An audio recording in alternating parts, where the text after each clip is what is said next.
continuar con Hechos capítulo 16. Bueno, vamos a retomar un pedacito, ¿verdad?, que dejamos para conectarlo con el 16.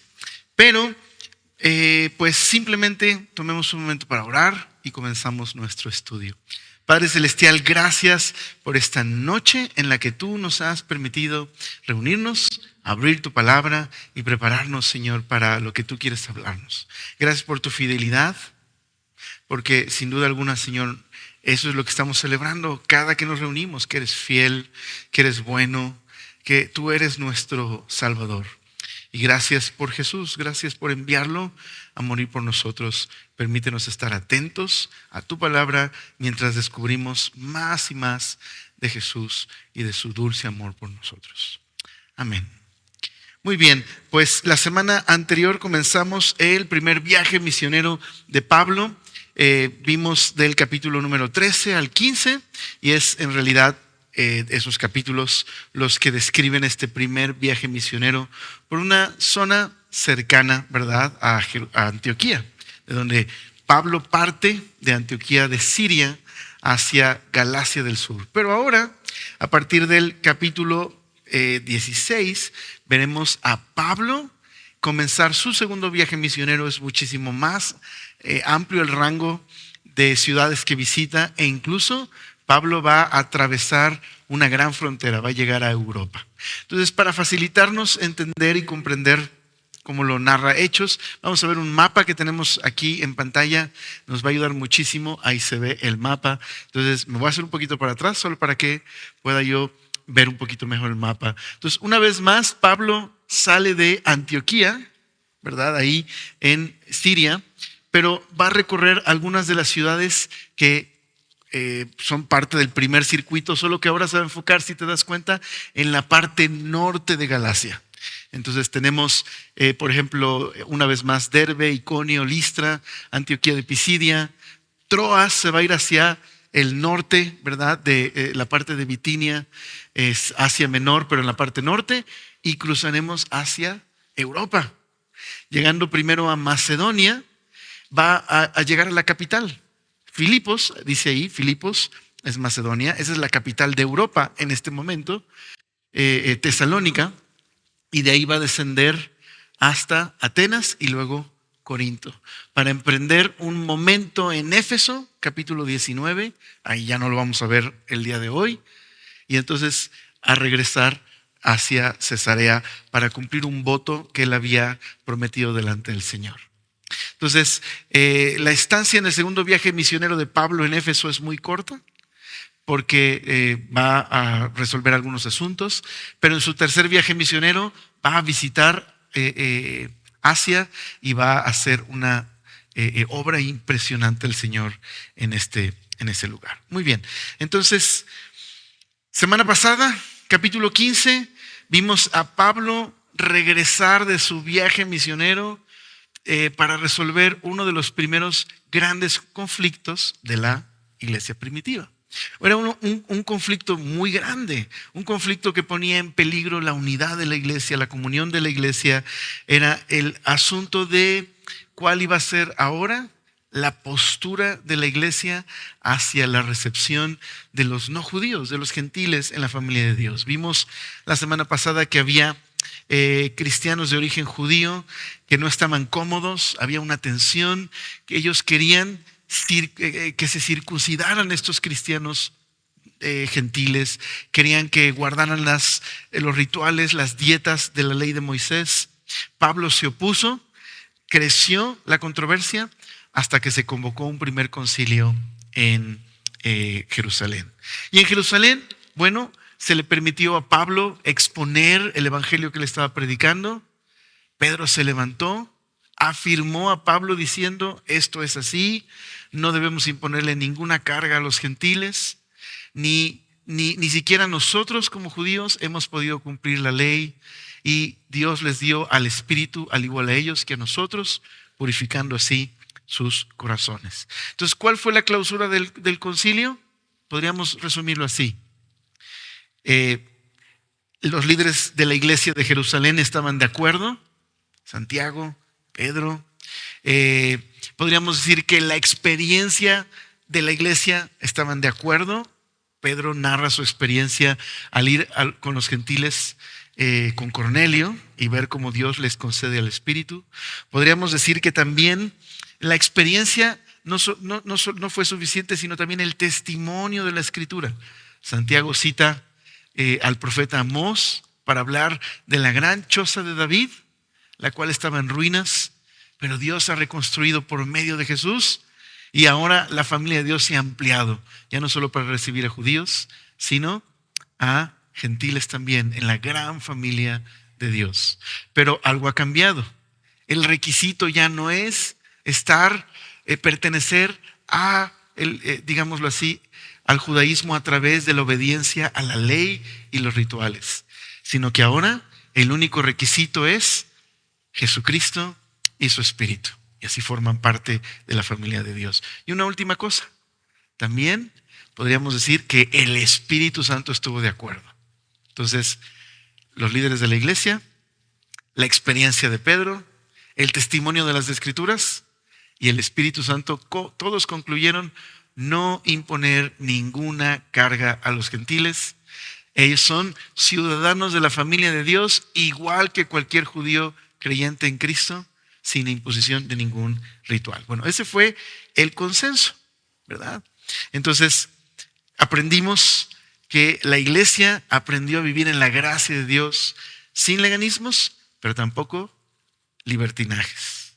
Y eso nos lleva justo a el verso número 36. Entonces, el evangelio creció y hubo paz en la iglesia. Dice el verso 36. Después de algunos días, Pablo dijo a Bernabé: volvamos a visitar a los hermanos en todas las ciudades en que hemos anunciado la palabra del Señor, para ver cómo están. Y Bernabé quería que llevasen consigo a Juan, el cual tenía por sobrenombre Marcos. Pero a Pablo no le parecía llevar consigo al que se había apartado de ellos en Panfilia y no había ido con ellos a la obra. Entonces, a lo mejor no lo recordamos, pero en Hechos 13:13 se nos dice que Juan, que los había acompañado, de pronto los dejó. No se dice más. Ahora nos enteramos que Juan Marcos abandonó el barco misionero, literal. Los abandonó en el camino. Entonces dice el verso número 39. Y hubo tal desacuerdo entre ellos que se separaron el uno del otro. Bernabé, tomando a Marcos, navegó a Chipre. ¿Okay? De regreso a la nación de Bernabé. Bernabé es chipriota, así que regresó a su tierra. Si recuerdas, ahí el procónsul temió al Señor, ¿verdad? Confió en el Señor y comenzó una iglesia muy bella en Chipre. Entonces él regresa con Juan Marcos ahí.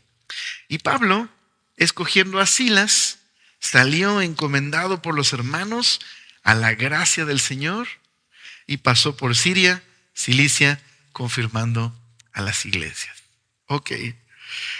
Pablo y Bernabé acaban de salir de una situación grande donde la iglesia pudo haberse dividido, donde era un asunto tan importante que el cristianismo pudo haberse convertido en una secta judía, nada más, si no se hubiera resuelto este asunto de cómo recibir a los hermanos gentiles. Y Dios les dio la victoria. El evangelio siguió creciendo. Ningún tipo de ritual, ni ceremonia, ni ningún judaizante detuvo el avance del evangelio. Pero ahora, ¿qué va a suceder? El equipo misionero está en discusión. Y el Yoko Ono es Juan Marcos. Bueno, sí, conoces la historia de la separación de los Beatles, ¿verdad? Le echan la culpa a Yoko Ono, ¿verdad? Pero ahí está Juan Marcos. Pablo no quiere llevarse a Juan Marcos. Juan Marcos es sobrino de Bernabé. Y posiblemente Pablo no se lo quiere llevar porque piensa no tiene el carácter suficiente. Nos abandonó en el momento más complicado de la tarea. No me lo quiero llevar. Necesitamos hombres valientes y de carácter para la misión. Pero pues es el sobrino de Bernabé. Y si recuerdas cuál es el carácter de Bernabé, cuando nadie quería aceptar que Pablo se había hecho cristiano porque antes perseguía a los cristianos, ¿quién lo defendió? Bernabé. Porque esa es la actitud de Bernabé. Bernabé, que no es su nombre, sino su sobrenombre, ¿verdad? Hijo de consolación. Ese es su carácter. Bernabé ve la gracia de Dios donde todos ven un desastre. También Bernabé fue el que al visitar a los gentiles vio la gracia de Dios en ellos y dio su visto bueno. Entonces, sin duda alguna, probablemente el carácter de Bernabé le lleva a darle una segunda oportunidad a Pablo. Sin poder resolver la discusión, que nos da a entender que fue una discusión grande, que en realidad hubo un choque. Dice la NBI, por ejemplo, su desacuerdo fue tan intenso que se separaron. La NTV dice, se produjo entre ellos un conflicto tan serio que acabaron por separarse. ¿Okay? Entonces, esto es una vez más como tu banda favorita, te enteras que el vocalista ahora quiere ser solista. No, dices, no puede ser, ¿qué va a suceder? Entonces se separan. Pero aquí tenemos una gran lección. La primera de ellas es, nada puede detener el evangelio. Ni siquiera los conflictos, ni siquiera las luchas y las tentaciones. Dios es soberano. Y aunque no nos gustan los conflictos entre hermanos, aunque sin duda alguna debió ser demasiado doloroso para ambos separarse, Dios en su misericordia utilizó el desacuerdo de estos dos hermanos y ahora tenemos no un equipo misionero, sino dos equipos misioneros. Entonces, no estoy diciendo que Dios aprueba el método, el desacuerdo, sino que el Dios de gracia se sobrepone al pecado, a los conflictos, a las torpezas humanas, a la debilidad humana. Se sobrepone y hace su voluntad. Entonces, qué gran lección. Nos ilustra que en el ministerio cristiano a veces hay separaciones dolorosas, pero muchas veces Dios las usa para extender su reino. Ojo, quiero aclarar, no estoy abogando que están bien las divisiones entre iglesias. Son muy dolorosas, muy trágicas. Pero muchas veces tenemos que entender que Dios es soberano y Él no deja de ser Dios, simplemente. Él es fiel y bueno. Pero creo que también podemos aplicar esto de una manera más personal. Hay cosas en nuestra vida que no entendemos por qué suceden y que Dios las permite. Pero que si nos agarramos de Él, encontraremos que este es el Dios que puede sacar el bien del mal. Esa es la gran lección que encontramos aquí. Pero también creo que hay una segunda gran lección. Y esta es la de Juan Marcos. Porque creo que nos podemos identificar con Juan Marcos. Podemos identificarnos con un hermano que de alguna manera fracasó, se apartó, trajo cierta vergüenza y decepción. El cobarde desertor sería transformado por Dios. Y más adelante el apóstol Pablo, en otra de sus cartas, escribió y pidió la presencia de Juan Marcos, diciendo, tráiganmelo, me es muy útil en el ministerio. Este Juan Marcos que fracasó y huyó es el mismo que Dios utilizó para escribir de boca de Pedro el Evangelio de Marcos. Entonces, qué bello que una vez más del pecado humano, de la necedad, de la torpeza, Dios puede hacer algo. Sin duda alguna, estoy seguro que Juan Marcos pasó por un proceso de arrepentimiento, de restauración, de reconciliación. Pero, mi hermano, si has fracasado en tu caminar con Cristo, Dios es fiel, Dios es bueno. Dios puede hacer una obra si tú te rindes a Él y le permites a Él tomar las riendas de tu vida y restaurarte. Y, ¿sabes? Él nos puede hacer útiles una vez más, aun cuando hemos fallado. ¿No te parece eso de gran aliento? El propio Pedro, ¿verdad? Lo experimentó, lo vimos negar al Señor para luego ser restaurado y servir como líder importante en la iglesia. ¿Okay? Bien, entonces Dios utiliza todo esto y nada detiene el avance del Evangelio. Bueno, comenzando el capítulo 16, ya no sabremos más de Bernabé por el momento. Se va a enfocar todo en el apóstol Pablo. Dice el verso 1. Después llegó a Derbe y a Listra, y aquí había cierto discípulo llamado Timoteo, hijo de una mujer judía creyente, pero de padre griego. Y daban buen testimonio de él los hermanos que estaban en Listra y en Iconio. Quiso Pablo que éste fuese con él, y tomándole, le circuncidó por causa de los judíos que había en aquellos lugares, porque todos sabían que su padre era griego. Y al pasar por las ciudades, les entregaban las ordenanzas que habían acordado los apóstoles y los ancianos que estaban en Jerusalén para que las guardasen. Así que la iglesia era confirmada en la fe y aumentaban en número cada día. Y atravesando Frigia y la provincia de Galacia, les fue prohibido por el Espíritu Santo hablar la palabra en Asia. Y cuando llegaron a Misia, intentaron ir a Bitinia, pero el Espíritu no se los permitió. Y pasando junto a Misia, descendieron a Troas. Y se le mostró a Pablo una visión de noche. Un varón macedonio estaba en pie rogándole y diciéndole: pasa a Macedonia y ayúdanos. Cuando vio la visión, enseguida procuramos partir para Macedonia, dando por cierto que Dios nos llamaba para que anunciásemos el Evangelio. Entonces, una vez más, qué emocionante lo que está sucediendo aquí. Ok, entonces deteniéndonos un momento, el grupo se separa y ahora nos vemos enfocados en Pablo. Y Pablo se nos dice que regresa a Derbe y a Listra. Si ponemos el mapa un momento más, ¿verdad? Lo vimos, ahí está. Entonces, Pablo pasa por Derbe y por Listra una vez más, confirmando a los hermanos, animándoles, pero se encuentra con alguien. Mira, la providencia divina. Perdió un gran amigo en ese momento, a Bernabé. Pero Dios tenía a alguien preparado para nuestro querido Pablo. Así que Pablo pasa por estas ciudades y encuentra a Timoteo. ¿Quién es Timoteo? Bueno, Timoteo simplemente en este momento se nos dice que es un discípulo del Señor, o sea, es cristiano. Su mamá es judía, su padre es griego. ¿Y qué es lo que hace Pablo con Timoteo? Se lo lleva. Es muy probable que cuando Pablo estuvo ahí, le animaron los discípulos, le dijeron: oye, ¿ya viste al joven Timoteo? Ama al Señor, sirve al Señor, todos hablan bien de él. ¿Por qué no te lo llevas en el viaje? Y Pablo pudo ver en Timoteo un futuro discípulo y pastor. Quiero decirte que Timoteo se convertiría en alguien sumamente importante en la iglesia primitiva y en la vida de Pablo. Pablo amó tanto a Timoteo que le dijo en una de sus cartas: tú eres mi hijo verdadero en la fe. Y en otra de sus cartas a los filipenses, dando testimonio de Timoteo, él mismo dijo: no conozco a nadie que se interese por lo de Cristo y no por lo suyo propio, como a mi hijo Timoteo. Recíbanlo. En eso se convirtió Timoteo. Y muy probablemente cuando Pablo le dejó en Éfeso, una de las iglesias que pues fue resultado del avivamiento que veremos más adelante, Timoteo se convirtió en pastor de las iglesias de Éfeso. Fue alguien muy importante en la vida de Pablo. Ahora se nos dice aquí que no comenzó la fe solamente en él, sino en su mamá. En primera de Timoteo nos enteramos que Timoteo es el resultado de un legado cristiano.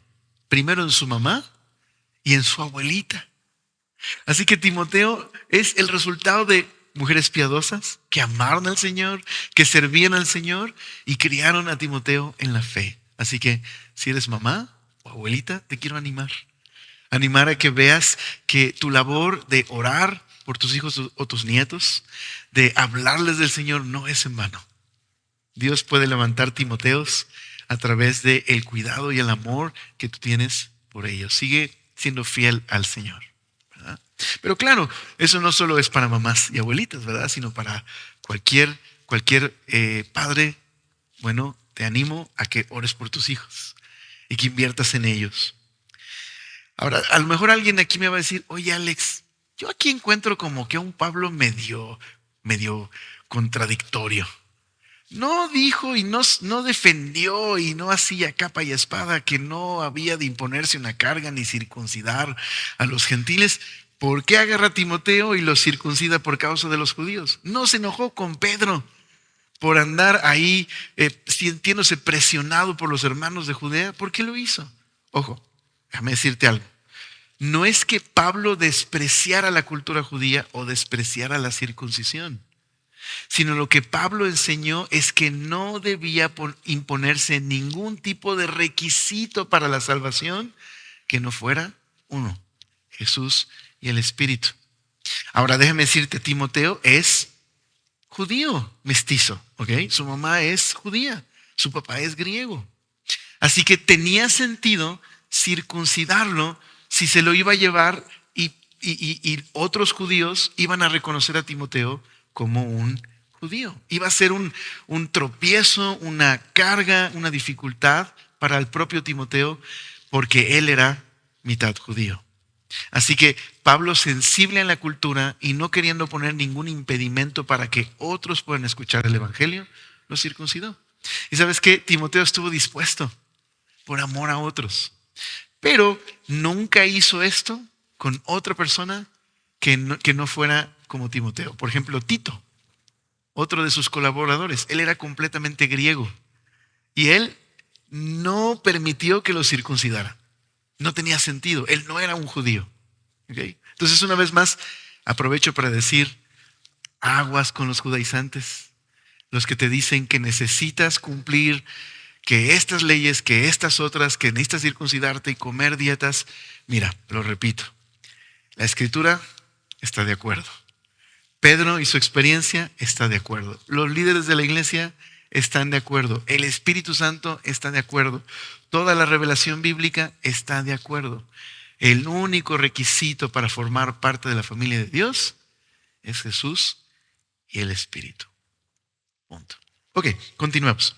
Entonces, ¿qué sucedió? Bueno, aunque el equipo misionero se separó, verso 5, las iglesias eran confirmadas en la fe y aumentaban en número cada día. Entonces, aunque el equipo se separó, Dios está siendo glorificado. Ahora nos dice que cuando atravesaron Frigia y llegaron a la provincia de Galacia una vez más, pero ahora van a recorrer Galacia del norte, si me permiten con el mapa una vez más, nos dice que llegan a Troas. Troas está justo ahí en el límite. Si te das cuenta, man, Bitinia, Misia, llegan a Troas porque Pablo está buscando la manera de ir hacia Asia Menor. Ahí espero que se vea en el mapa donde dice Éfeso. Toda esa región, Éfeso, es Asia Menor. Es decir, la provincia romana de Asia Menor. El día de hoy lo conocemos como Turquía. Pablo quería ir a Asia y estaba buscando la manera de viajar para allá. Pero, ¿qué sucedía? Dice el verso 7. Llegaron a Misia, intentaron ir a Bitinia, pero el Espíritu Santo, dice, no se los permitió. Entonces, ¿quién sigue llevando el liderazgo en la obra de la iglesia? El Espíritu. Ahora, ¿cómo le impidió a Pablo ir a Asia Menor? No lo sabemos. O sea, llegaron al puerto y le dijeron, uy, no, joven, el trámite para las visas se cerró por vacaciones hasta el próximo año. Bueno, es un decir, ¿verdad? ¿Me entiendes lo que quiero decirte? No nos dice si Dios le comunicó a través de una visión. Sí hay una visión después, pero no nos dice si a través de una visión se lo prohibió. ¿Habrá sido circunstancias? ¿Alguien del equipo le dio malaria? Que es algo que sucedía en esa región. Le dio malaria, enfermó, no podían viajar. No lo sabemos. ¿Cómo se los impidió Dios? No lo sabemos. Simplemente se cerraron las puertas. Así que Pablo toma un break, comienza a orar y en ese lugar es donde Dios le da una visión. Dios le dice por qué le está impidiendo ir a Asia Menor. ¿Qué es lo que quiere Dios? Que vayan a Europa. Así que tiene una visión de un hombre de Macedonia que le está rogando, ayúdanos. ¿Quién será ese hombre? Ahorita nos lo vamos a encontrar. Pero pide ayuda y entonces Pablo emprende el viaje hacia Macedonia. Un pequeño comentario, simplemente, dos cositas. Una, la iglesia tiene que estar atenta a esos llamados inesperados para cruzar fronteras culturales. Siempre ha sucedido que hay momentos en la historia donde a la iglesia le ha costado trabajo avanzar hacia otras culturas. Pero cuando lo hace, hay una gran bendición. En el siglo XVIII y XIX la iglesia no se movía a predicar el evangelio fuera de Europa. Pero hubo valientes como William Carey, Adoniram Hudson Taylor, que se animaron a escuchar este llamado, déjame ponerlo así, esta visión del macedonio para ir fuera de su comodidad. Y Dios abrió las puertas en Asia, en África, en América Latina más adelante. Y déjame decirte que el día de hoy el mapa cristiano ha cambiado. Los grandes centros misioneros no están en Europa como antes. Ahora los grandes centros misioneros están en África, en Asia y en América Latina. Y nosotros estamos ahora mandando misioneros para allá. Entonces fue el resultado de abrir su corazón, escuchar el llamado e ir, ¿verdad? Pero creo que eso lo podemos aplicar a nosotros también, ¿verdad? Porque a lo mejor no necesitas ir hacia Asia Menor, ¿no? Para encontrarte con alguien necesitado. A lo mejor hay barreras que te están costando trabajo aquí en tu propio país. A lo mejor con tus vecinos, con tus compañeros de trabajo. Y a lo mejor el Señor está llamándote a cruzar esa barrera y predicar el Evangelio. A lo mejor con gente que te cuesta trabajo, con gente que tú no le hablarías por alguna razón. Y Dios quiere que quites los prejuicios y vayas y les prediques el Evangelio. Pero también encuentro aquí una muy bella manera de recordarnos que Dios quiere guiarnos. Somos llamados a vivir en su voluntad y a ser sensibles a la guía de Dios. Déjame ponerlo así. Todos nosotros hemos sido llamados a vivir en la voluntad general de Dios. ¿Qué espera Dios de nosotros? Que lo obedezcamos, que lo amemos, que lo pongamos en el primer lugar. Eso es un llamado para todos. Que oremos, que prediquemos el Evangelio, que trabajemos para su gloria, que cuidemos de nuestra familia, que demos buen testimonio. Pero cada uno de nosotros va a encontrar oportunidades particulares para amar y servir a Dios. ¿Qué necesitas hacer? Estar atento a su voz. Y eso significa estar atento cuando Dios te dice ve, pero también estar atento cuando Dios te dice no vayas. Dios puede usar circunstancias. Oye, me quiero ir a Estados Unidos a trabajar, pero me negaron ya la visa 3 veces. ¿Qué querrá Dios? Pues, exacto, se entendió, ¿verdad? No te está llamando para allá. Pero hay que ser sensibles porque a veces puede que las circunstancias sean difíciles. Pero Dios aún así te está llamando a sobreponerte a las circunstancias. Entonces hay que ser muy cuidadosos. Así lo digo rápido. ¿Cómo identificar la voluntad de Dios? Que esté en su palabra. Consulta con personas que te aman lo suficiente como para decirte lo que necesitas escuchar, no lo que quieres escuchar. Ten en cuenta a tus líderes cuando tomas decisiones importantes, a tu familia.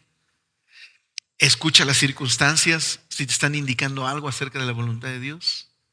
Y al final, haz lo que Dios pone delante de ti. Muy bien, entonces van hacia Macedonia, dice el verso 11.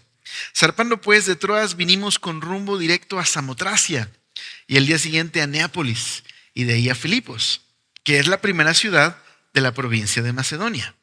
Y mira cómo lo especifica. Y una colonia. Y estuvimos en aquella ciudad algunos días. Y como era el patrón de Pablo, su método, dice, y en un día de reposo salimos fuera de la puerta junto al río donde solía hacerse la oración. Y sentándonos hablamos a las mujeres que se habían reunido.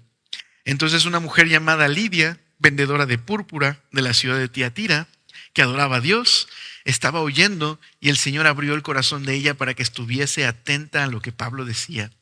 Y cuando fue bautizada y su familia nos rogó diciendo, si habéis juzgado que yo sea fiel al Señor, entrad a mi casa y posad. Y nos obligó a quedarnos. No sé si era como de genes mexicanos, ¿verdad? ¿Verdad? ¿Me entendiste la referencia, verdad? No, abuelita, yo me tengo que ir. No, ¿cómo que se va a ir usted si estamos preparando la comida? Siéntese, ¿no? Pues, como que los obligó a quedarse, ¿verdad? Dice, aconteció que mientras íbamos a la oración, nos salió al encuentro una muchacha que tenía espíritu de adivinación, la cual daba gran ganancia a sus amos adivinando. Esta, siguiendo a Pablo y a nosotros, daba voces diciendo, estos hombres son siervos del Dios Altísimo, quienes os anuncian el camino de salvación. Esto lo hacía por muchos días, mas desagradando a Pablo, este se volvió y dijo al espíritu, te mando en el nombre de Jesucristo que salgas de ella. Y salió en aquella misma hora. Pero viendo sus amos que había salido la esperanza de su ganancia, prendieron a Pablo y a Silas y los trajeron al foro ante las autoridades. Y presentándolos a los magistrados dijeron, estos hombres, siendo judíos, alborotan nuestra ciudad y enseñan costumbres que no nos es lícito recibir ni hacer, pues somos romanos. Y se agolpó el pueblo contra ellos y los magistrados, y rasgándoles las ropas, ordenaron azotarles con varas. Después de haberlos azotado mucho, les echaron en la cárcel, mandando al carcelero que les guardase con seguridad, el cual recibió este mandato. Los metió en el calabozo de más adentro y les aseguró los pies en el cepo. ¡Qué fuerte! ¿Alguna vez has estado en medio de una turba que te arranca la ropa y te azotan? ¡Qué terrible!, ¿verdad? ¡Qué difícil! Pero bueno, eso es lo que ellos estaban viviendo. Pero vamos a seguir leyendo. Entonces están en el calabozo de más adentro, les ponen en el cepo y dice el 25. Pero a medianoche, quejándose Pablo y Silas. No dice eso, ¿verdad? ¿Qué hacían? Orando Pablo y Silas, cantaban himnos a Dios y los presos los oían. Entonces sobrevino de repente un gran terremoto, de tal manera que los cimientos de la cárcel se sacudían y al instante se abrieron todas las puertas y las cadenas de todos se soltaron. Despertando el carcelero y viendo abiertas las puertas de la cárcel, sacó la espada y se iba a matar, pensando que los presos habían huido. Mas Pablo clamó a gran voz diciendo: no te hagas ningún mal, pues todos estamos aquí. Él entonces, pidiendo luz, se precipitó adentro y temblando se postró a los pies de Pablo y de Silas. ¿Te acuerdas de la visión del varón macedonio? Aquí está, es pidiendo ayuda. Y dice, y sacándole les dijo: señores, ¿qué debo hacer para ser salvo? Ellos dijeron: cree en el Señor Jesucristo y serás salvo tú y tu casa. Y le hablaron la palabra del Señor a él y a todos los que estaban en su casa. Y él, tomándolos en aquella misma hora de la noche, les lavó las heridas. Y enseguida se bautizó él con todos los suyos. Y llevándolos a su casa, les puso a la mesa. Y se regocijó con toda su casa de haber creído, junto con toda su casa de haber creído a Dios. Cuando fue de día, los magistrados enviaron alguaciles a decir: suelta a aquellos hombres. Y el carcelero hizo saber estas palabras a Pablo: los magistrados han mandado decir que os suelte. Así que ahora salid y marchaos en paz. Pero Pablo les dijo: después de azotarnos públicamente sin sentencia judicial, siendo ciudadanos romanos, nos echaron en la cárcel y ahora nos echan encubiertamente. No, por cierto, sino vengan ellos mismos a sacarnos. Y los alguaciles hicieron saber estas palabras a los magistrados, los cuales tuvieron miedo al oír que eran romanos. Y viniendo les rogaron, y sacándolos les pidieron que salieran de la ciudad. Entonces, saliendo de la cárcel, entraron en casa de Lidia, y habiendo visto a los hermanos, los consolaron y se fueron. No sé tú, pero si yo hubiera sido Pablo, hubiera entrado a esta ciudad y me pasan estas cosas, yo habría dicho: ¿qué onda, Señor? No me dejas ir a Asia, me traes aquí y me maltratan y me ponen en el cepo. Pero Pablo tiene una actitud totalmente diferente, ¿verdad? Entonces vamos a meditar en lo que está sucediendo en la llegada a Filipos. ¿Okay? Por cierto, una cosa más. No sé si te has dado cuenta, pero va a comenzar a cambiar el tono de la narrativa de la tercera persona a la primera persona. No sé si notaste ese cambio. Hay una razón. A partir de este momento, Lucas, el autor de este libro, se une al equipo misionero en Macedonia. Por eso vamos a pasar a la primera persona. Muy bien, entonces Lucas se une y forma parte del equipo misionero. Bueno, cuando llegan a Filipos, se nos especifica un par de cosas. Filipos es una colonia romana. ¿Qué significa eso? Que Filipos era literalmente una Roma en pequeño. ¿Okay? Aunque estaba a distancia de la ciudad de Roma, Filipos era una ciudad para militares romanos retirados. Entonces era una ciudad acostumbrada al estatus, y esa es la razón por la que nos dice que Lidia vendía telas, digamos, entintadas por este molusco que soltaba un color púrpura. Vendía telas con púrpura, porque era el color que usaba la élite romana, era el color del estatus. Entonces, una ciudad muy importante de ricos, retirados, y por lo tanto era un lugar difícil para el evangelio. Ahora, ¿por qué Pablo no fue a la sinagoga? Nos dice que era sábado, pero no llega a la sinagoga, porque se requería un cierto número de hombres judíos para que pudieran reunirse en la sinagoga, pero no hay. Así que van al lugar donde las mujeres están orando. Y es ahí donde predica el evangelio. Y dice algo muy interesante. Mientras predicaba, ¿qué sucedió en el corazón de Lidia? Dice el verso 14. ¿Tú me puedes decir qué pasa en su corazón? ¿Qué sucedió? Se abrió su corazón para estar atenta al mensaje. Y no solamente Dios abrió su corazón para creer en Cristo, a partir de ese momento abrió su casa también. Y así comenzó la iglesia en Filipos, en la casa de esta mujer. Ahora, qué interesante que el evangelio puede alcanzar a personas de todos los estratos sociales. Aquí tenemos una mujer con un negocio de telas y que le va muy bien, ¿verdad? Es una mujer con estatus, es una mujer de negocios y recibe a Cristo y abre su casa para el evangelio. Pero también se nos dice que en esta misma ciudad algo sucede. Hay otra mujer en una situación completamente distinta. Es una mujer esclavizada, es una mujer atormentada y que es utilizada como una fuente de ingresos para otras personas. Qué terrible, ¿verdad? Porque vivimos en un mundo que es así, un mundo que el amor al dinero deshumaniza y esclaviza a otros. Simplemente lo hago como un comentario. Pero vivimos en una cultura donde la trata de blancas, donde la pornografía, la prostitución, es un mercado tan grande y hay tanta gente esclavizada, atormentada, utilizada. Así es el mundo, un mundo de injusticia y dolor. Bien, entonces se abre la casa de Lidia y ahora Pablo tiene un lugar donde predicar el evangelio. Pero sucede esto, hay una mujer que cuando Pablo y Silas van por el camino predicando, esta mujer que tiene, dice ahí, un espíritu de adivinación, empieza a gritar: oigan, estos son sirvientes del Dios Altísimo. Y en algún momento esto le incomoda a Pablo. Así que se voltea y le dice al espíritu que abandone a esta mujer. Y ahora esta mujer es libre. ¿Y cuál es la reacción de aquellos que se están enriqueciendo a partir de esta mujer? Pues evidentemente esto pues, es una molestia para ellos porque se les cae el negocio. ¿Sabes? El evangelio siempre confronta la idolatría de cualquier nación.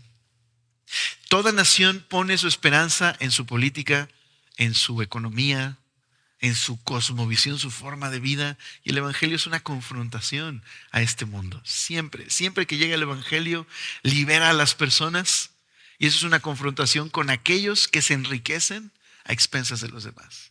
Y eso está sucediendo aquí. Así que ella queda libre. Ahora, ¿por qué le incomoda a Pablo? Porque probablemente la propaganda de esta mujer está distrayendo la atención de las personas y distorsionando el mensaje que daba Pablo y Silas. Y esa es la razón por la que lo hace. Pero también lo hace por amor a ella, para hacerle libre. Pero entonces tenemos un último caso. No solo una mujer rica, una mujer esclavizada, sino un hombre lleno de ansiedades y de temores. Un hombre que no sabemos qué había en su corazón, pero probablemente no dormía desde hace bastantes noches. Así que Pablo termina en la cárcel junto con Silas por el alboroto del pueblo. Y en el cepo están tranquilos y llenos de paz, adorando al Señor, cantándole al Señor. Y lo que sucede es que los presos escuchan, incluyendo al carcelero. Pero Dios permite que tiemble el lugar y al temblar el lugar, pues el carcelero tiene miedo de que todos los presos salgan libres. De acuerdo a la ley romana, el carcelero era el encargado de la vida de los presos. Y si los reos que estaban dispuestos a muerte quedaban libres, pues ¿quién iba a pagar? El carcelero. Así que en su temor, en su angustia, quiere quitarse la vida. Pero resulta que Pablo, Silas y los demás están ahí y le dicen, no te vayas, nadie se ha ido de aquí, tranquilo. Y entonces llega este momento glorioso donde le dicen a estos hombres, por favor, ¿qué debo hacer para ser salvo? Ahora tienes que pensar en la escena. Pablo está lleno de azotes, ¿ok? Lleno de azotes. Estaba en el cepo. Pasa todo esto. Va a la casa del carcelero. Les predica el evangelio a su familia. Reciben a Cristo. Le limpian sus heridas y regresan antes del amanecer para que no haya problemas a la cárcel. Está increíble, ¿verdad? Lo que el evangelio está provocando en este lugar. Entonces, ¿qué simboliza este terremoto? Es decir, fue real, pero ¿qué simboliza en la historia? Como Dios usa la persecución y el sufrimiento para abrir puertas. Aquí te das cuenta por qué Dios no dejó ir a Pablo a Asia Menor. Había un hombre necesitado. Había una mujer esclavizada. Había una mujer con estatus, pero vacía y necesitada de un Salvador. ¿Sabes? Esa es la razón por la que muchas veces Dios nos pone en situaciones que no imaginamos. A veces es porque Dios quiere que prediques el evangelio. Hay tantas historias de hermanos y hermanas que, pues, de pronto me dio apendicitis, ¿no?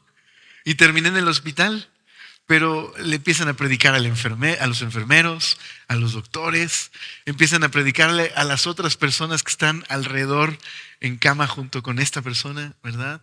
Están los casos donde no, pues me chocaron y estuvo horrible el choque. Pero de pronto eso me dio oportunidad de predicarle a la persona y resulta que la persona venía a toda velocidad porque tiene muchos problemas y Dios utiliza el sufrimiento y el dolor. Es el caso de Dietrich Bonhoeffer o Corrie ten Boom en la cárcel. Dios les usó para predicar el evangelio. Esa es la razón por la que creo que Pablo puede dormir tranquilo, puede cantar himnos en el cepo, porque él sabe que su vida está en manos de Dios. Así que difícil su llegada a Europa, pero está dando fruto. Ahora hay 2 casas, iglesia en Filipos, la del carcelero y la de esta mujer. Antes de movernos, solo quiero decirte una cosa.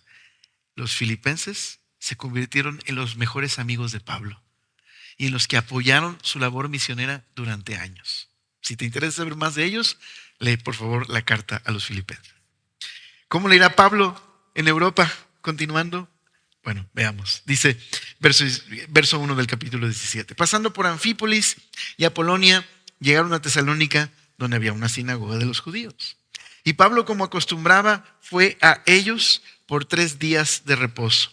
Discutió con ellos, declarando y exponiendo por medio de las escrituras que era necesario que el Cristo padeciese y resucitase de los muertos, y que Jesús, a quien yo os anuncio, decía él, es el Cristo. Y algunos de ellos creyeron y se juntaron con Pablo y con Silas, y de los griegos piadosos gran número, y mujeres nobles, no pocas. Entonces los judíos que no creían, teniendo celos, tomaron consigo algunos ociosos, hombres malos, y juntaron una turba, alborotaron la ciudad, asaltando la casa de Jasón, procuraban sacarlos al pueblo. Pero no hallándolos, trajeron a Jasón y algunos hermanos ante las autoridades de la ciudad, gritando estos que trastornan al mundo entero, también han venido acá, a los cuales Jasón ha recibido, y todos estos contravienen los decretos de César, diciendo que no hay otro rey, dice, más que Jesús. Alborotaron al pueblo y a las autoridades de la ciudad, y oyendo estas cosas, pero obtenida fianza de Jasón y de los demás, le soltaron. Ok, no se está poniendo nada fácil para Pablo. Cada vez como que hay más problemas, ¿verdad? En Filipos los meten a la cárcel.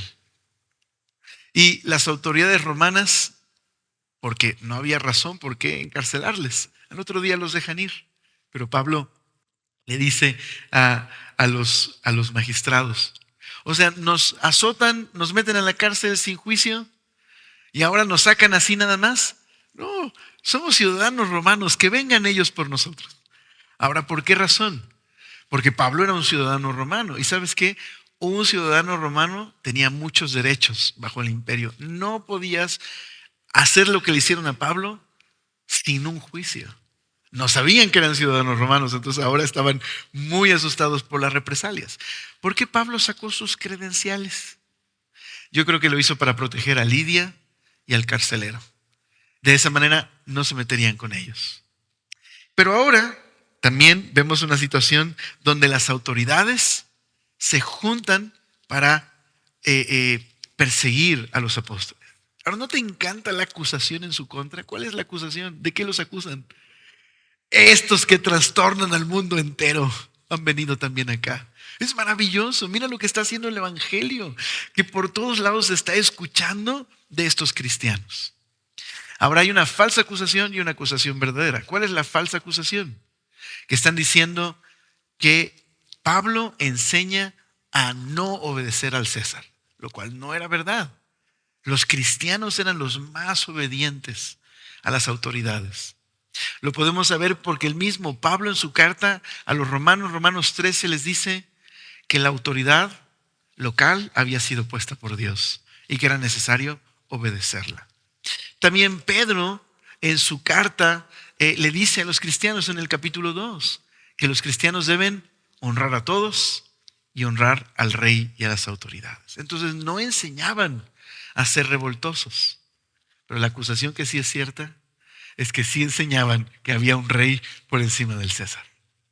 Y es que este era Jesús. Entonces aquí hay un punto muy importante, familia. ¿Te acuerdas que Pablo y Bernabé consolaban a las iglesias diciéndoles, es necesario entrar en el reino de Dios a través de muchas tribulaciones? ¿A qué se referían? A esto. Ser un cristiano significa lo siguiente: ahora Jesús es el rey de mi vida. Toda mi lealtad y mi devoción es para Él. Eso significa que voy a romper con cualquier otra lealtad en este mundo. Él va a estar primero. Entonces llegará un momento donde mi lealtad a Jesús choque con los valores y las lealtades de este mundo. ¿Qué sucede cuando un cristiano choca? Es perseguido. En ese sentido, ser un cristiano significa muchas tribulaciones en ocasiones.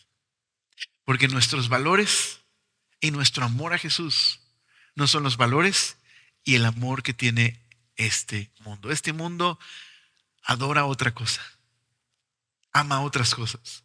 No aman y no adoran al Dios verdadero. Entonces, eso es ser un cristiano. Ser un cristiano no es cambiarte de religión, es cambiar de lealtad.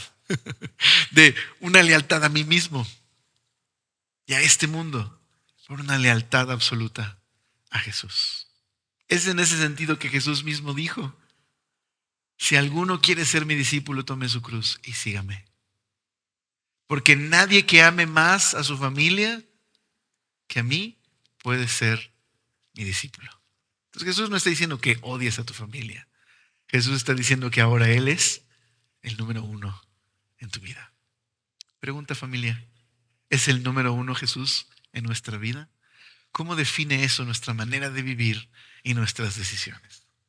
Muy bien, entonces hay este choque, pero el Señor es bueno, ¿verdad? Ya está haciendo una obra en ellos. Entonces, en Tesalónica tienen problemas. Verso 10 dice, inmediatamente los hermanos enviaron de noche a Pablo y a Silas hasta Berea. Y ellos, habiendo llegado, entraron en la sinagoga de los judíos, y esos eran más nobles que los que estaban en Tesalónica. ¿Por qué? Porque recibieron la palabra con toda solicitud, escudriñando cada día las escrituras para ver si estas cosas eran así. Así que muchos creyeron de ellos, mujeres griegas de distinción y no pocos hombres. Cuando los judíos de Tesalónica supieron que también en Berea era anunciada la palabra de Dios por Pablo, fueron allá y también alborotaron a las multitudes. Pero inmediatamente los hermanos enviaron a Pablo que fuese hacia el mar y Silas y Timoteo se quedaron allí. Y los que se habían encargado de conducir a Pablo le llevaron a Atenas, y habiendo recibido orden por Silas y Timoteo de que viniesen a él lo más pronto que pudiesen, salieron. Ok, entonces Pablo llega a Tesalónica, entra a la sinagoga y dice que su método de la sinagoga es muy interesante. Dice que dialogó con los judíos y expuso las escrituras. ¿Qué significa eso? ¿Qué es discutir? Significa que Pablo se sentó, predicó y les hizo preguntas. Oigan, ¿no creen que el Salmo 22 habla de Jesús, el Mesías? Miren, también Salmos 110. Y también el Salmo 2 habla de Jesús. ¿Ya vieron esto? Les hacía preguntas. Y los judíos también le preguntaban a Pablo, oye Pablo, pero entonces, ¿qué hay con este capítulo? Pablo expuso, dialogó y les hizo entender que Cristo era el cumplimiento de las Escrituras. Muy interesante. Un acercamiento que tiene caso, ¿verdad? Con el pueblo judío, quienes conocían las Escrituras. Pero no todos creyeron. Y algunos judíos celosos persiguieron a Pablo. Pero cuando llega a Berea, nos dice que los judíos de la sinagoga eran más nobles. ¿Por qué razón? Porque en este diálogo e intercambio con Pablo, agarraron las Escrituras y dijeron, ¿sí es cierto lo que está diciendo? ¿Qué dice la Escritura? Entonces, no permitieron que sus prejuicios cerraran su mente y su corazón, sino abrieron la Escritura. Quiero decirte que esta actitud de los bereanos es el deseo y el anhelo de todo maestro de la Biblia. Que aquellos que escuchan abran su corazón y vayan a la Escritura para ver si es cierto lo que está diciendo, ¿verdad? Esa es la actitud correcta, familia. La actitud de los bereanos debería ser nuestra actitud constante. No estamos hablando de un catador de sermones. Ojo, cuidado con los catadores de sermones. Son los que están oyendo sermones y está un poco rancio el sermón. ¿Sí me explico? Esos no tienen un corazón abierto. Esos tienen una cabeza muy grande, llena de información, y un corazón completamente cerrado. Si ese es tu caso, mi hermano, abandona ese camino y deja que Dios te hable con su palabra. No estamos hablando de un catador de sermón. Estamos hablando de alguien que está dispuesto a comprobar, a escuchar. ¿Esto es verdad? Porque si es verdad, entonces hay consecuencias y decisiones que tengo que tomar si esto es verdad. Familia, que esa sea nuestra actitud cada que oímos la palabra, como los bereanos. Un corazón abierto y una disposición a obedecer. ¿Okay? Pero si ponemos el mapa una vez más, porque algo interesante sucede. Entonces, Pablo está descendiendo, ¿verdad? Llegó a Filipos, luego a Tesalónica, luego a Berea, pero los los judíos celosos de Tesalónica también llegan a Berea. Entonces tienen que huir por mar. Pero nos dice que Timoteo y Silas se quedaron en Tesalónica, mientras que Pablo descendió hasta Atenas. Entonces el grupo misionero se separa. Timoteo y Silas quedan en Tesalónica, es decir, van por el camino, pero Pablo los regresa a Timoteo y a Silas. ¿Por qué? Porque Pablo quedó muy preocupado. ¿Cuánto tiempo pudo estar con los tesalonicenses? Literalmente 3 semanas. Solo pudo estar 3 semanas con ellos. Y si los persiguieron, también iban a perseguir a la iglesia. Así que Pablo está abrumado, preocupado, así que los envía de regreso. Pero él va a Atenas. Y en Atenas está solo. ¿Qué sucede en Atenas? Mira, verso 16. Mientras Pablo los esperaba en Atenas, su espíritu enardecía viendo la ciudad entregada a la idolatría. Así que, dice, discutía en la sinagoga con los judíos y piadosos y en las plazas cada día con los que concurrían, en la Acrópolis de Atenas, que era la joya de la Atenas clásica. Dice, y algunos filósofos de los epicúreos y de los estoicos disputaban con él. Estaban en la tertulia, ¿verdad? Y unos decían, ¿qué querrá decir este palabrero? Y otros, parece que es predicador de nuevos dioses porque les predicaba el evangelio de Jesús y de la resurrección. Y tomándole le trajeron al Areópago diciendo, ¿podremos saber qué es esta nueva enseñanza de que hablas? Pues traéis a nuestros oídos cosas extrañas. Queremos pues saber qué quiere decir esto. Porque todos los atenienses y los extranjeros residentes allí en ninguna otra cosa se interesaban, sino en decir o en oír algo nuevo. Entonces Pablo, puesto en pie en medio del Areópago, dijo: idólatras. No dijo eso. ¿Qué les dijo? Varones atenienses, en todo observo que sois muy religiosos. O muy semillosos, no, muy religiosos. Porque pasando y mirando vuestros santuarios, hallé también un altar en el cual estaba esta inscripción: al Dios no conocido. Al que vosotros adoráis pues sin conocerle, es a quien yo os anuncio. El que hizo el mundo y todas las cosas que en él hay, siendo el Señor del cielo y de la tierra. No habita en templos hechos por manos humanas, ni es honrado por manos de hombres, como si necesitase de algo, pues Él es quien da vida a todo y aliento a todas las cosas. Y de una sangre ha hecho todo el linaje de los hombres para que habitasen sobre la faz de la tierra, y les ha prefijado el orden de los tiempos y los límites de su habitación, para que busquen a Dios, si en alguna manera, palpando, pueden hallarle, aunque ciertamente no está lejos de cada uno de nosotros, porque en Él vivimos y nos movemos y somos, como algunos de vuestros poetas también han dicho, porque el linaje suyo somos. Siendo pues linaje de Dios, no debemos pensar que la divinidad sea semejante a oro o plata o piedra, escultura de arte y de imaginación de hombres. Pero Dios, habiendo pasado por alto los tiempos de esta ignorancia, ahora manda a todos los hombres en todo lugar que se arrepientan, por cuanto ha establecido un día en el que juzgará al mundo con justicia por aquel varón a quien designó, dando fe a todos con haberle levantado de los muertos. Pero cuando oyeron los de la resurrección de los muertos, unos se burlaban y otros decían: ya te oiremos acerca de esto otra vez. Y así Pablo salió de en medio de ellos, mas algunos creyeron, juntándose con él, entre los cuales estaba Dionisio, el Areopagita, una mujer llamada Damaris, y otros con ellos. Entonces, Pablo ahora está solito en una ciudad llena de idolatría, la cuna de la filosofía clásica, aunque algunos dicen que en realidad nació en Éfeso la filosofía, pero en Atenas evidentemente estaban unas escuelas importantes de filosofía, y en ese tiempo las más importantes, pues el estoicismo y el epicureísmo, que no es momento de explicar ahora, pero ahora te menciono un poquitito de qué es lo que creía. Entonces Pablo se indigna. ¿Qué le indigna? Ver la ciudad entregada a la idolatría. Pero lo que hace Pablo es predicar el evangelio. No hace una campaña anti-idolatría, sino predica el evangelio. Predica en la sinagoga, predica en las plazas, y es así como se lo llevan al Areópago, que en este momento se había convertido en un lugar para resolver asuntos legales. Y ahí se juntan estos filósofos a escucharle.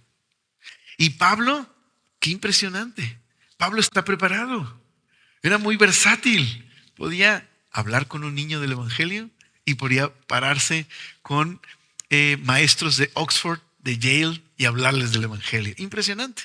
Ahí estaba Pablo. Y Pablo hace algo bien estratégico. Pablo toma un puente, un punto de contacto para comunicarles el evangelio. ¿Por qué no les abre la escritura y les empieza a decir: a ver, queridos hermanos, abran su Biblia en Génesis capítulo 2? ¿Por qué no hace eso? Porque estas personas no tienen idea de qué dice Génesis capítulo 2, ¿verdad? Lo que hace Pablo es un primer puente, ¿ok?, para comunicarse con ellos. Pablo toma su religión, les habla de su manera de pensar y luego les presenta el evangelio. Incluso cita a dos filósofos, Arato y Epiménides. Verás, había una historia de Epiménides, que era un filósofo y una especie de profeta. Una vez una plaga azotó a esta ciudad y era una enfermedad que no cesaba. Así que Epiménides dijo que necesitaban sacrificarle a un Dios que no conocían, y estaba molesto. Y soltaron varios animales, uno se detuvo en este lugar, lo sacrificaron y pusieron un altar al Dios no conocido, para que nadie se ofenda. Adoramos todos estos dioses, pero por si uno se nos va, aquí está el altar al Dios no conocido. Y Pablo agarra eso y dice, observo que son muy religiosos, no los insulta, no se burla de ellos. Dice, este altar dedicado al Dios que no conocen, yo les vengo a hablar acerca de este Dios. Ustedes han dicho, citando a sus poetas, que todos venimos de la divinidad. Pues si esto es verdad y todos nosotros venimos de la divinidad, ¿por qué piensan que los dioses habitan en templos hechos de manos humanas? ¿Y por qué piensan que los dioses están limitados como nosotros? Al contrario, el Dios del que yo les hablo es el creador de los cielos y de la tierra. Este Dios es el que nos hizo de su linaje. Y es este Dios el que designó a un hombre llamado Jesucristo, por quien un día juzgará al mundo y por quien a través de la resurrección de los muertos traerá su justicia. Entonces, podemos resumir la estrategia de Pablo como la siguiente. Contextualizó el mensaje sin contaminarlo y llegó el momento donde presentó el evangelio. Juicio, creación, resurrección. Entonces, me parece que es algo que tenemos tú y yo que aprender el día de hoy cuando predicamos el evangelio. ¿Debería indignarnos la idolatría de nuestra sociedad? Claro que debe indignarnos. Pero esa indignación, ¿a qué tiene que llevarnos? A amar a la gente y a crear puentes para hablarles del evangelio. Y esos puentes, necesitamos buscar esos puntos de contacto donde podamos ayudar a las personas. Es como decirle a alguien, mira, ven a este lugar. ¿Ya viste la vida desde este punto de vista? Porque la Biblia habla de el Dios que te creó y te ama y envió a Jesucristo para salvarte. Esa es la oportunidad que el Espíritu le da a las personas a través de nosotros cuando creamos este puente para llevarles al evangelio. Pero Alex, se convirtieron bien poquitos, no tuvo éxito. Pero ¿quién dijo que los números son el éxito? Sino la semilla sembrada, los corazones que escucharon. Entonces, por último, llegamos a Corinto. ¿Y qué sucede en Corinto? Dice el verso 1. Después de estas cosas, Pablo salió de Atenas y fue a Corinto, y allá halló a un judío llamado Aquila, natural del Ponto, recién venido de Italia, con Priscila su mujer, por cuanto Claudio había mandado que todos los judíos saliesen de Roma. Fue a ellos. Y como eran del mismo oficio, se quedó con ellos y trabajaban juntos, pues el oficio de ellos era hacer tiendas. Y discutía en la sinagoga todos los días de reposo y persuadía a judíos y a griegos. Cuando Silas y Timoteo vinieron de Macedonia, Pablo estaba entregado por entero a la predicación de la palabra, testificando a los judíos que Jesús era el Cristo. Pero oponiéndose y blasfemando estos, les dijo, sacudiéndose los vestidos, vuestra sangre sea sobre vuestra propia cabeza. Yo, limpio desde ahora, me iré a los gentiles. Y saliendo de allí, se fue a casa de uno llamado Justo, temeroso de Dios, la cual estaba junto a la sinagoga. Y Crispo, el principal de la sinagoga, creyó en el Señor con toda su casa. Y muchos de los corintios, oyendo, creían y eran bautizados. Entonces el Señor dijo a Pablo en visión de noche, no temas, sino habla y no calles, porque yo estoy contigo y ninguno pondrá sobre ti la mano para hacerte mal, porque yo tengo mucho pueblo en esta ciudad.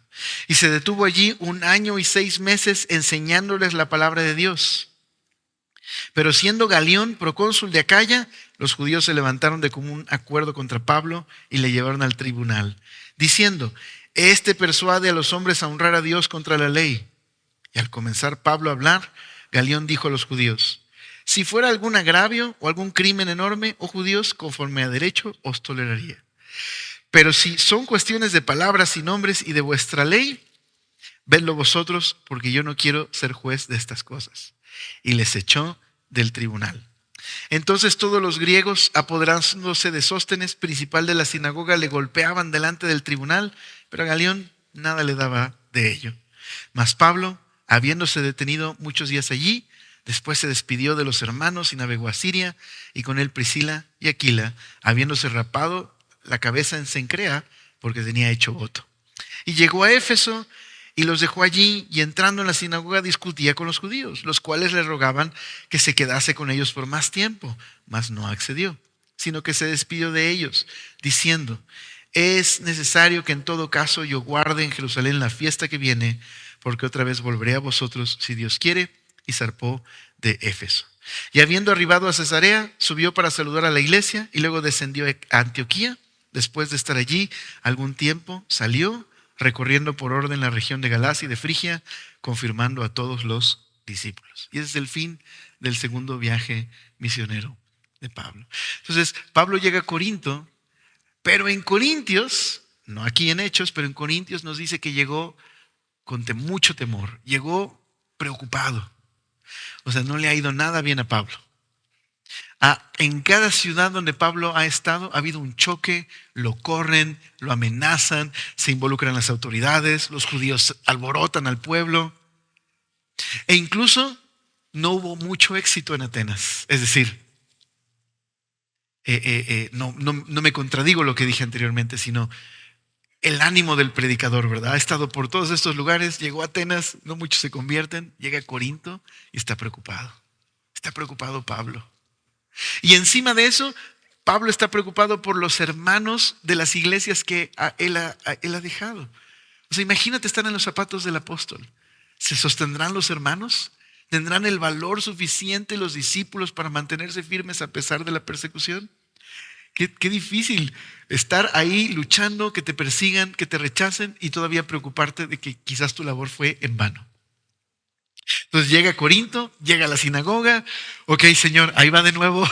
Quizás aquí me van a recibir. Y entonces no lo reciben en Corinto. Y Pablo dice: muy bien, ya, suficiente. De ahora en adelante me voy a dedicar a los gentiles. Se sacude el polvo de su túnica y se va a los gentiles. Y cuando Timoteo y Silas llegan a Corinto, Pablo está enteramente predicando. ¿Y sabes qué es lo que le fueron a decir Timoteo y Silas? Querido Pablo, las iglesias te aman. Los tesalonicenses siguen firmes. Todos los de Macedonia que han escuchado el evangelio a través de la iglesia están prosperando, Pablo, están floreciendo, te mandan saludos. Entonces Pablo, animado por las palabras de ellos y por una visión del Señor. ¿Qué le dijo el Señor a Pablo? Pablo, tranquilo, yo tengo el control, yo soy soberano, no temas, yo tengo mucho pueblo en este lugar. Uno diría, ¿quién es? ¿No? Pues es que Pablo se detuvo 1 año y medio en este lugar y en Corinto surgió una iglesia gigantesca. Ok, no pienses en una mega iglesia como las que hoy conocemos. Me refiero grande en comparación a las ciudades en las que él ha estado. Surgió una comunidad muy grande en Corinto. Era el lugar menos probable. En el mapa uno hubiera pensado, no, Filipos es gente refinada, de estatus, ahí seguramente se van a convertir. No, en Corinto, ¿no has oído el dicho de corintianizar? Corinto era conocido como el Las Vegas de ese tiempo. Era un lugar muy próspero, pero había también mucha pobreza y había mucha inmoralidad. Corintianizar era el equivalente a ser una persona inmoral. Y en el lugar menos esperado, ¿qué sucedió? Es donde más estuvo Pablo, 1 año y medio en este lugar y una iglesia hermosa que creció, pero también muy latosa. Ahí les encargo leer 1 y 2 de Corintios para que veas que estos hijos de Pablo eran hijos rebeldes. Le costaron trabajo a Pablo y tuvo que exhortarles múltiples veces. Pero, en fin, el Señor es soberano. Y en medio de la oposición y el desánimo, el evangelio avanza. Dios ya sabía que iba a haber mucho fruto en la ciudad. A eso se refiere con: no te preocupes, Pablo, yo tengo mucho pueblo aquí. Tú solo haz lo que tienes que hacer. Y Dios quiere lo mismo para nosotros. Quizás no estamos siendo llamados a ir a Corinto a predicar, pero en tu vida diaria hay muchas cosas que dices: Señor, me has pedido que sea fiel en casa, me has pedido que sea fiel en el trabajo. Yo nomás no veo nada, ¿no? Pero puedes confiar en Dios, en que el éxito no se mide por números, sino por fidelidad. Sé fiel a Dios en lo que Él te ha puesto y Él se va a glorificar.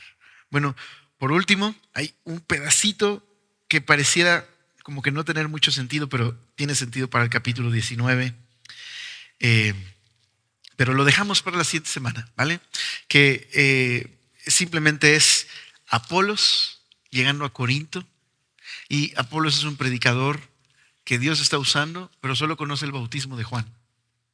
Y entonces va a conocer más profundamente del Evangelio. Y eso va a conectar con Éfeso, porque al llegar a Éfeso hay unos hermanos que solo conocen el bautismo de Juan.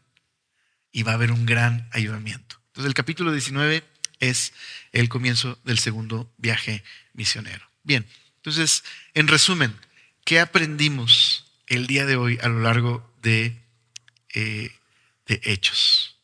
Bueno, aprendimos que a pesar de las dificultades, el Evangelio sigue avanzando. Aprendimos que Dios es soberano y utiliza el dolor para abrir puertas. Aprendimos que la iglesia tiene que aprender a indignarse contra los ídolos, pero presentar a Jesús de una forma inteligente y valiente a un mundo quebrantado y dolido. Necesitamos también recordar que aprendimos que a veces Dios nos llama a atrevernos a cruzar barreras que nos atemorizan o barreras que están ahí y no pensamos cruzarlas. Pero al cruzarlas hay gente lista para oír el Evangelio. Hay gente que Dios ya preparó. Al final, la iglesia va al lugar donde Dios ya ha preparado el terreno, donde ha preparado corazones. ¿Habrá corazones alrededor de tu casa que Dios ha preparado y solo están esperando que vayas para que les prediques? ¿Habrá algún macedonio diciendo, ayúdame? ¿Habrá alguien por ahí angustiado pensando en que su vida no tiene más sentido y solo está esperando el momento en que llegues a decirle, Jesús te ama, Jesús quiere que le conozcas? ¿Habrá alguna Lidia que vende púrpura que dices, no, esas personas no necesitan nada, pero necesitan el Evangelio, ¿verdad? ¿Habrá alguna muchacha esclavizada? Y no me refiero literal, ¿verdad? A lo mejor sí, pero usando esa analogía, ¿habrá alguien por ahí atrapado, esclavizado, que necesita libertad? Mejor puedes ir y predicarle en el nombre de Jesús. Él quiere que seas libre, quiere que le conozcas. La familia, estamos atentos a lo que el Espíritu quiere hacer esta semana con nosotros. Gracias, Señor, por tu amor y tu gracia y por este tiempo que nos has regalado para abrir nuestra Biblia y meditar en ti. Gracias por ser fiel y bueno. Nos ponemos en tus manos confiando en que tú, Señor, quieres que estemos sensibles en nuestro corazón a tu palabra, pero también a la dirección de tu Espíritu todos los días. Permítenos venir a tu palabra y encontrar ánimo, esperanza, consuelo. Y ayúdanos también, Señor, a recordar que nuestra vida se trata de ti, Señor. A ti debemos nuestra lealtad. Ayúdanos a ver todo lo que hacemos como un medio para que tú seas glorificado. Te lo pedimos en tu nombre. Amén.